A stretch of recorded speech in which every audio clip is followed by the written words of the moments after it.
Poverty, lack of education, lack of access to medical aid, harmful cultural practices, and gender-based violence are just some of the issues raised by women partaking in the focus group discussions.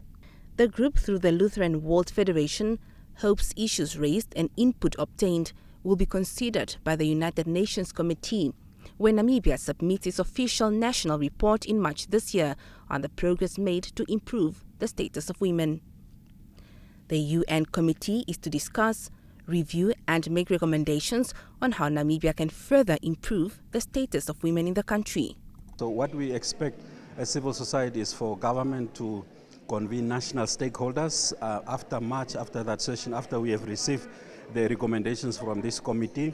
And then a plan of action is supposed to be developed where different stakeholders, including government, must work on those recommendations so that we can improve the status of women. So every 4 or 5 years, a similar report has to be submitted so that we can measure the progress that we have made and to see whether we have worked on the previous recommendations that the United Nations Committee on CEDAW has made.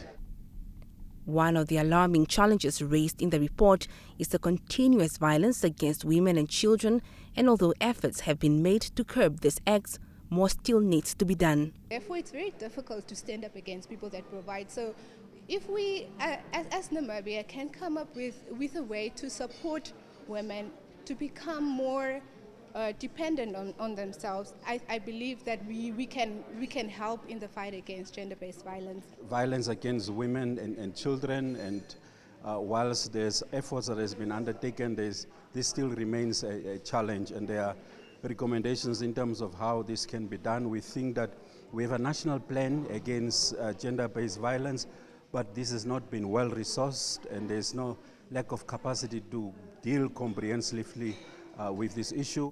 Selman Tikwa, NBC News, Windhoek.